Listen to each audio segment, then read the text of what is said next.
నుంచి పావని గౌడ్ గారు ఉన్నారు. ఎస్ పావని గౌడ్ గారు చెప్పండి, పూర్తిగా 100 రోజుల పాలనలో కాంగ్రెస్ పార్టీ ఇచ్చిన హామీలు నెరవేర్చింది. సో గత ప్రభుత్వంలో జరిగినటువంటి కొన్ని అవకతవకలు లేకపోతే సరిదిద్దుకోవడానికి సమయం పట్టిందన్నటువంటి ఆరోపణలు వస్తున్నటువంటి పరిస్థితి. సో మీ వల్ల మాత్రమే కొంతవరకు నిర్లక్ష్యం జరిగింది, జాప్యం జరిగిందని చెప్తున్నారు. సో ఏమంటారు మీరు? కాంగ్రెస్ పార్టీ 100 రోజుల పాలనకు సంబంధించి 6 గ్యారంటీల్లో ప్రధానంగా వెళ్ళేటువంటి పరిస్థితి ఉంది. సో దానికి ఏమంటారు మీరు?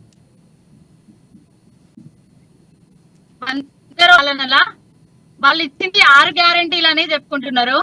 వాళ్ళు 420 గ్యారంటీలు 420 హామీలు ఇచ్చిండ్రు.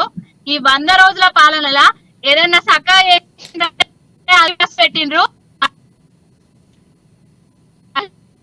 ఏం తీసుకొచ్చి ఇంప్లిమెంట్ చేసిర్రు? నేనొస్తా 2000 పెన్షన్ 4000 చేస్తా అన్నారు. ఇంత 4000 పెన్షన్ చేయట్లేదు. నేనొస్తా రుణమాఫీ చేస్తా, 2 లక్షల రుణమాఫీ చేస్తా అన్నారు. 2 లక్షల రుణమాఫీ చేయలేదు.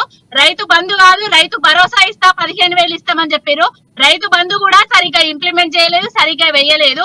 ఇంకొకటి, మొదటి క్యాబినెట్ లోనే మెగా డిఎస్సి వేస్తా అని చెప్పారు. మెగా డిఎస్సి వేయలేదు. ఫిబ్రవరిలో జాబ్ క్యాలెండర్ విడుదల చేస్తా అని చెప్పారు. జాబ్ క్యాలెండర్ విడుదల చేయలేదు. ప్రజా దర్బార్ అన్నారు. ఎంతమంది ప్రజలను సమస్యలను పరిష్కరించిండ్రు? ఎంతమంది ప్రజలను అక్కడ దరఖాస్తు పత్రాలు తీసుకున్నారు? ఎంతమంది ప్రజల ప్రాబ్లం ను సాల్వ్ చేసిరో ఒకసారి డాటా బయట పెట్టాలి.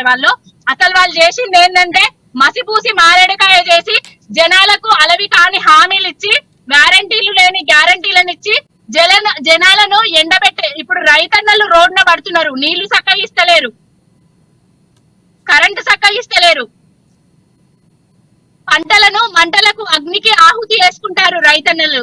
నీళ్ల బిందెలు పట్టుకొని మళ్ళీ రోడ్ల మీదకి తీసుకొచ్చే కాలాన్ని తీసుకొచ్చిర్రు. ఏం తీసుకొచ్చిర్రు? ఏం హామీలు